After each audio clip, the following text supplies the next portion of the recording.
नमस्कार दोस्तों, स्वागत है आप सभी का एक बार फिर मेरे YouTube channel team social talk पर। दोस्तों, आप जानते हैं कि डेमोक्रेसी का सबसे बड़ा फेस्टिवल होता है इलेक्शंस, और इस वक्त इंडिया में लोकसभा 2024 के इलेक्शंस के लिए जो डेट्स है वो इलेक्शन कमीशंस की ओर से डिक्लेयर हो चुके हैं और इंडिया के सारे पार्टी तैयार है इस बार के चुनाव में एक दूसरे से आगे बढ़ने के लिए। लेकिन इलेक्शन 2024 से पहले एक रिपोर्ट को मुझे यहाँ डिस्कस करना चाहिए और ये रिपोर्ट आप सभी को जानना चाहिए।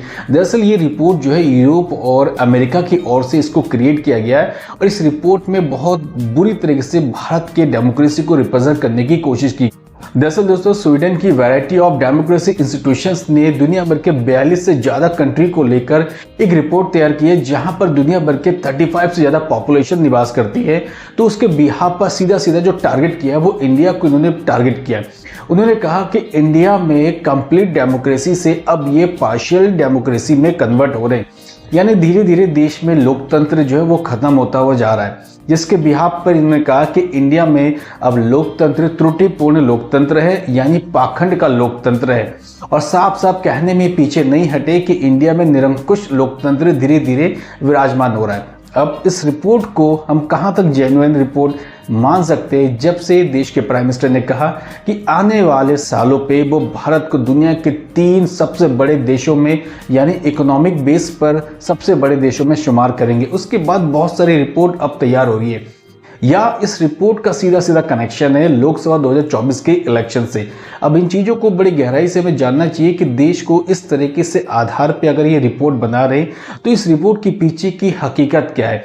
तो आज के इस वीडियो पे सबसे पहले हम जानेंगे जो वैरायटी ऑफ डेमोक्रेसी इंस्टीट्यूशंस यानी कि वी-डैम, इसके बारे में कि ये चीज़ क्या है। उसके बाद हम कमेंट्स करेंगे अगर इंडिया में निरंकुश लोकतंत्र है तो बाकी देशों में क्या है, और ये भी जानेंगे कि यूरोप हो गए या यूएसए हो गया या लैटिन अमेरिकन कंट्रीज हो गए, इनमें क्या डेमोक्रेसी बाकी में है। अगर वहाँ डेमोक्रेसी है तो बाकी वहाँ के जो हालात हैं उस पर चर्चा क्यों नहीं होती। इस रिपोर्ट के अकॉर्डिंग मोदी गवर्नमेंट पर जमकर हमला करने की भरपूर कोशिश की है।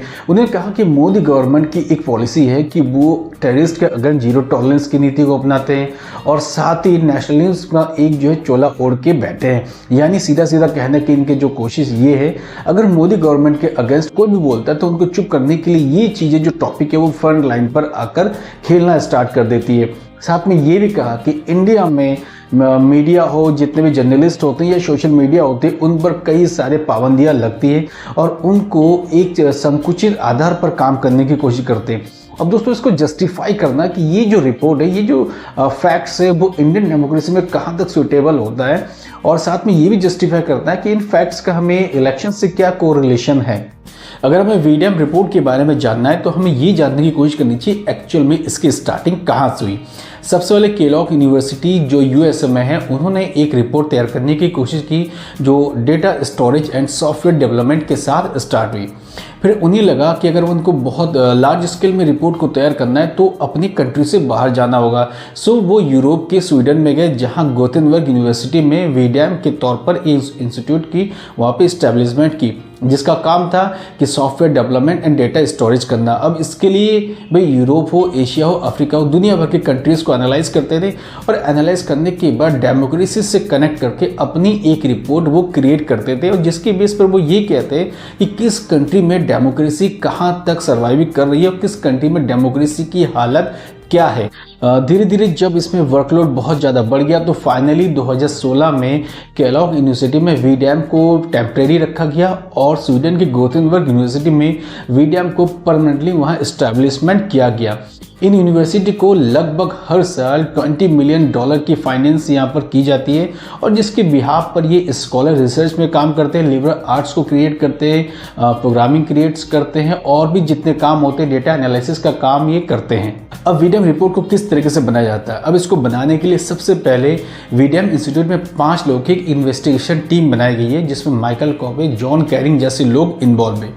फिर ये लोग क्या करते हैं कि लैटिन अमेरिका हो, यूरोप हो या यूएसए हो, 16 से ज़्यादा यूनिवर्सिटी से 18 से अधिक स्कॉलर पर्सन को ये अपने साथ कनेक्ट करते हैं, और ये 18 लोग पूरी दुनिया के 31 लोकल मैनेजमेंट को अपने साथ कनेक्ट करके 3000 से ज़्यादा एक्सपर्ट के साथ बैठ के दुनिया भर के डेमोक्रेसी को एनालाइज करते हैं और ये देखते हैं कि पॉपुलेशन के बिहाफ पर और महाद्वीपों के डिफरेंस के अकॉर्डिंग किस कंट्री में डेमोक्रेसी की स्केल्स क्या है और कौन सा कंट्री डेमोक्रेसी के बिहाफ पर वहाँ की पॉपुलेशन, वहाँ के सिटीजन के साथ राइट टू इक्वलिटी के साथ वो काम कर रही है।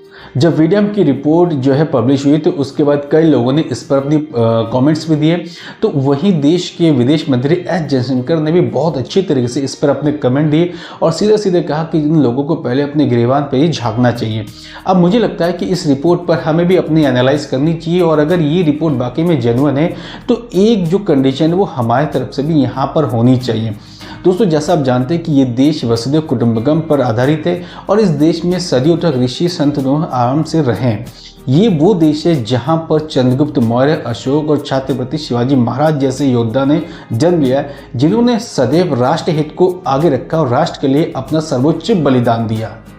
उस देश को अगर निरंकुश लोकतंत्र के तौर पर अगर माना जाए तो कितनी बड़ी पीड़ा की बात है और हमें इन लोगों को समझना चाहिए कि इनकी कॉन्स्पिरेसी ये होती है कि हमेशा अगर कोई कंट्री डेवलपमेंट की ओर जो प्रोग्रेसिव होती है तो उनको कहीं ना कहीं पीछे करना, उनके अंदर कुछ बातें ऐसे करना जिससे आपस में इनके बीच में कॉन्फ्लिक्ट जो है प्रोड्यूस हो जाए।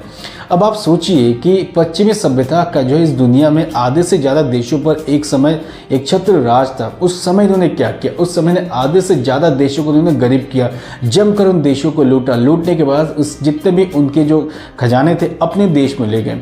तो ये किस बिहाफ पे कहते हैं कि इस एरिया पे डेमोक्रेसी ख़त्म हो रही है, पाखंड का डेमोक्रेसी हो रहा है? समझना चाहिए कि जितने वेस्टर्न कल्चर्स है या वेस्टर्न कल्चर से रिलेटेड जितने कंट्री है, इन्होंने इतनी सारी जो है कॉन्फ्लिक्ट जो क्रिएट किया है, जिससे एशिया की अगर बात करूँ, एशिया में इराक, सीरिया ऐसे कंट्रियों में अपनी इन्हीं पॉलिसी इन्हें थोपी है।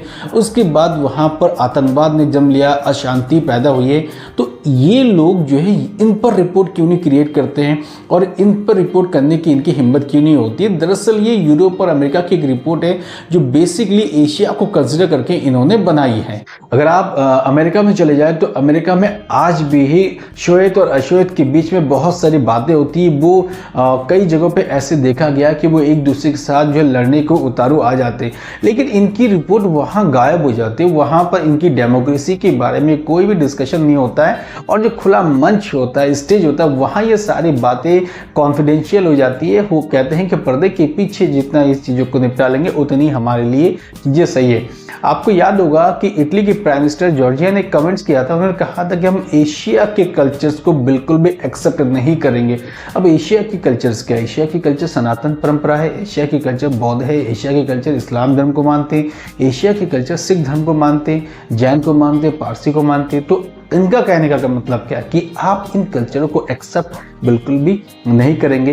तो आप देख सकते हैं इनके स्टेटमेंट में फर्क है, लेकिन इनके अगेंस्ट कोई रिपोर्ट बिल्कुल भी नहीं बनती है। शायद वीडियम की रिपोर्ट उन कंट्री के अगेंस्ट भी नहीं बनती जहां पर एक पार्टी की जो हुकूमत होती है, जो एक ही पार्टी रूलिंग पर होती है और बहुत से ऐसे लोग हैं अगर वो उनके खिलाफ आवाज़ उठाते हैं तो उनको गायब कर दिया जाता है। फॉर एग्जांपल अगर मैं चाइना की बात करूं, जैक मा जो वहाँ के बहुत बड़े बिजनेसमैन हैं, उन्होंने अगर कुछ कमेंट्स किया था तो आप देख सकते हैं कि उनकी कोई इन्फॉर्मेशन नहीं है, वो कहाँ गए किसी को पता नहीं।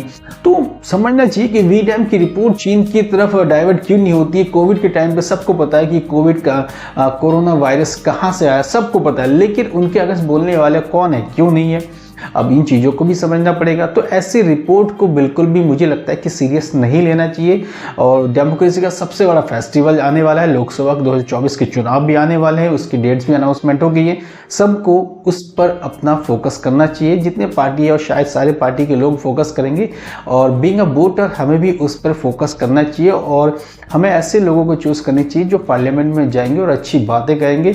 इस टाइप के फेक नैरेटिव तो चलते रहते हैं, इन पर ध्यान देने की बिल्कुल भी जरूरत नहीं है। सो दोस्तों, आज के वीडियो पे इतना ही था। एक रिपोर्ट थी जो बताने की मैंने कोशिश की है। इन रिपोर्ट में ये बताया किस तरीके से उन्होंने भारत को निरंकुश लोकतंत्र के तौर पे दर्ज करने की कोशिश की है। सीरियसली लेने की जरूरत नहीं है, ऐसी रिपोर्ट बहुत आएंगे और बहुत चले जाएंगे। सीरियस आपको लेना है तो वीडियो को पूरा देखना है, फुल वॉच करनी है, सब्सक्राइब करनी है, कमेंट्स भी देनी है और कोशिश कीजिए कमेंट्स के साथ अपने वीडियो को अपने फ्रेंड्स में जरूर शेयर करें। कल मिलते हैं एक और नए वीडियो के साथ।